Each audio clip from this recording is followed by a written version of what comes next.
नमस्कार दोस्तों, आप सभी लोगों का हार्दिक स्वागत, अभिनंदन और आभार। आज हम बात करने जा रहे हैं जल तत्व के बारे में। जल तत्व किस चीज को रिप्रेजेंट करता है, जल तत्व की राशियां कौन कौन सी हैं, वो राशियां किस क्या रिप्रेजेंट करती हैं, और ये जो जल तत्व की राशियां हैं इनको हम मोक्ष त्रिकोण भी क्यों कहते हैं, वो सब हम डिस्कस करेंगे।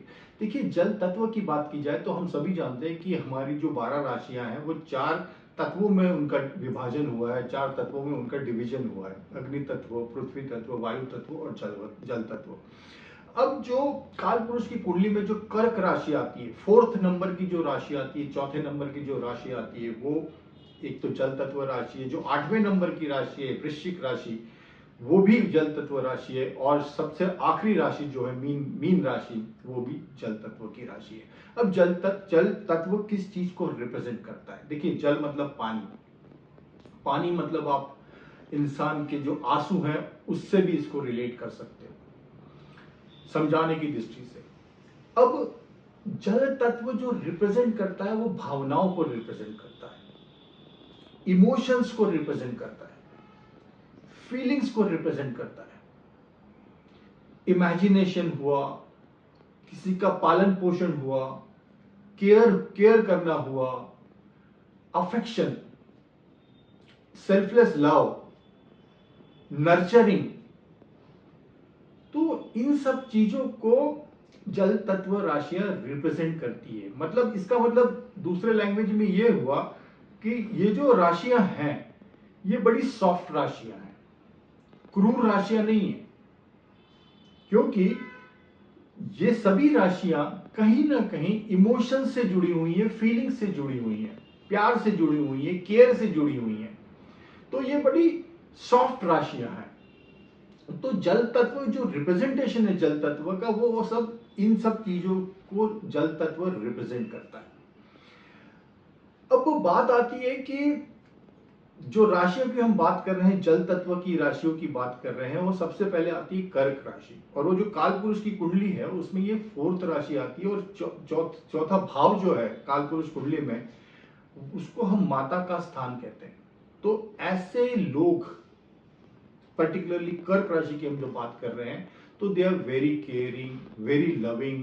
मतलब उनका सेल्फलेस लव रहता है, उस चीज को संभालना, उस चीज का पालन पोषण करना, उस चीज को नर्चर करना, उस चीज को उनको गाइड करना, ये इस राशि की कैरेक्टरिस्टिक्स है। तो इनमें ये बड़े बड़े इमोशनल टाइप के लोग होते हैं और बहुत ही लविंग टाइप के लोग होते हैं और सबके भले का सोचते हैं, भले का सोचते हैं। भले इनको खुद को सेक्रीफाइस करना पड़ जाए कर्क राशि वालों को, जो कि हर समय करना पड़ता है। कर्क राशि वाले लेने की बजाय देते बहुत ज्यादा है। मतलब इनका भाव ही देने का है। इनको इनको कुछ चाहिए नहीं रहता लाइफ से, इनको सिर्फ देना है, लोगों को केयर करना है, लोगों की हेल्प करना है, चीज को नर्चर करना है, किसी चीज का पालन पोषण करना है, फिर वो छोटा बच्चा ही क्यों ना हो या फिर और कोई इंसान भी क्यों ना हो। बट उसको वो इस राशि का जनरल ट्रेड वो है। और इसके कर्क राशि की जो राशि स्वामी है वो चंद्र है। तो वो भी बड़े एक सॉफ्ट प्लैनेट है, एक केयरिंग केयरिंग केयरिंग को भी हम चंद्र से देखते हैं। तो ये केयर करने वाली राशि है कर्क राशि। अब जल तत्व राशि में जो दूसरी राशि आती है वो आती है वृश्चिक राशि। अब देखिए, जो वृश्चिक राशि काल पुरुष कुंडली की 8वीं राशि है। और यहां पे ये जल तत्व राशि, तत्व जल है, बट इस राशि के जो राशि स्वामी है वो मंगल है। मंगल जो प्लैनेट है या मंगल जो ग्रह है वो फायरी प्लैनेट है। एक अग्नि को रिप्रेजेंट करता है मंगल। तो अब ये जो वृश्चिक राशि है, यहां पे जो सिचुएशन है वो बिल्कुल अलग है। एक तरफ तो जल तत्व है, बट इस राशि का राशि स्वामी मंगल है। तो ये जो दोनों चीज है, इन दोनों की जो नेचर है वो अपोजिट है। जल अग्नि को बुझाता है। तो और एक और इंपॉर्टेंट चीज है वृश्चिक राशि के बारे में कि ये कालपुरुष कुंडली की 8वीं राशि है, तो ये ट्रांसफॉर्मेशन की राशि है। तो यहाँ पे जो आंसू हैं, या जो हम जल तत्व की बात कर रहे हैं, या इमोशंस की बात कर रहे हैं, या भावनाओं की बात कर रहे हैं, ये एक्सट्रीम पे रहती है। या तो वो बहुत ज्यादा खुशी की तरफ भावनाएं होंगी, फीलिंग्स होंगी, या फिर वो बहुत जो उनकी जो भावना होंगी वो खुशी की तरफ ना होके बहुत गुस्से की तरफ होगी, बहुत पीड़ा की तरफ होगी, बहुत दुख की तरफ होगी। बट हाँ, होंगे, जो भी इम्पैक्ट आएगा वो भावनाओं पे आएगा, चाहे वो अच्छे डायरेक्शन में आए, चाहे वो वर्स्ट डायरेक्शन में आए। सो हो क्या रहा है यहाँ पे कि ये जो भावनाओं, देखिए ये तीनों राशियां, मैं बार बार बता रहा हूं कि ये भावनाओं का खेल हो रहा है यहाँ पे, जो भी चीज हो रही है वो भावनाओं पे हो रही है। तो पहली राशि तो कर्क राशि, स्ट्रेट पूरी केयर करने वाली राशि है, बट पर्टिकुलरली वृश्चिक राशि के बारे में समझने की बात जरूरी इसलिए है क्योंकि यहाँ पे कॉन्ट्राडिक्शन हो रहा है। जो राशि का जो स्वामी है वो मंगल ग्रह है, जो कि फायरी प्लैनेट है, एक अग्नि का प्लैनेट है, और जो राशि है वो जल तत्व है। तो यहाँ पे क्या है, जो भी चीजें हो रही है एक्सट्रीम हो रही है, बट इसके साथ इसका रिजल्ट क्या होता है? इसका रिजल्ट ये होता है कि इसी कारण ये वृश्चिक राशि में का जो नेचर है और जल तत्व का जो नेचर है, इसी के कारण इंसान की लाइफ में ट्रांसफॉर्मेशन आते हैं। हो सकता है कि उसको असीम पीड़ा हो सकता है उसको जीवन में बहुत ज्यादा दुख हो, जिसके कारण उसके इमोशंस आहत हो जाए, उसकी फीलिंग्स आहत हो जाए, बट उस फीलिंग आहत होने के कारण या इमोशंस आहत होने के कारण उसके लाइफ में ट्रांसफॉर्मेशन आता है।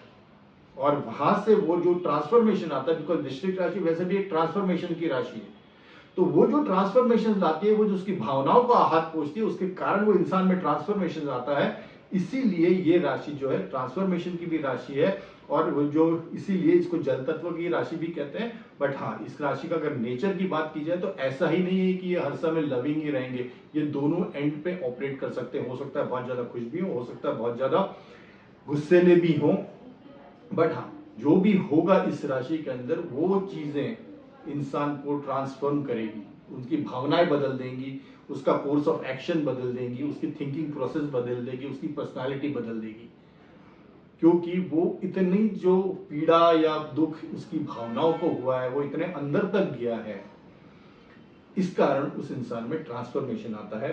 तो ये है वृश्चिक राशि। तीसरी राशि जो जल तत्व की आती है वो मीन राशि आती है, और जिसके राशि स्वामी गुरु है।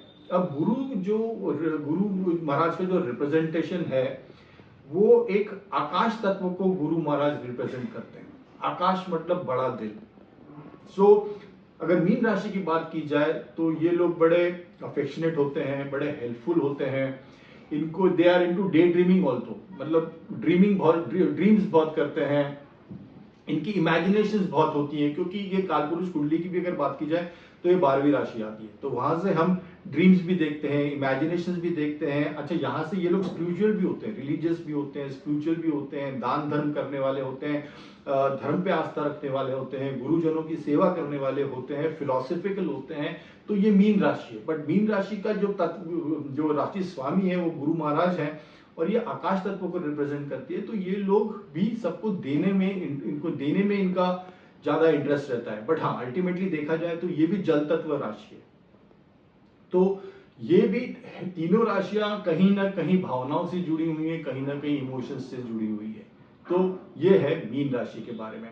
तो कर्क राशि हुई, वृश्चिक राशि हुई और मीन राशि हुई, ये तीनों राशियां जो हैं वो कहीं ना कहीं इमोशंस से जुड़ी हुई हैं। आइए अब बात करते हैं कि इन तीनों राशियों को मोक्ष त्रिकोण राशियां क्यों कहा गया है। हम मोक्ष की बात करें, हम ईश्वर भक्ति की बात करें, हम ईश्वर प्राप्ति की बात करें, हम स्पिरिचुअलिटी की बात करें, इन सब चीजों में एक बहुत इंपॉर्टेंट चीज है, और वो है भावनाएं, आपकी फीलिंग्स।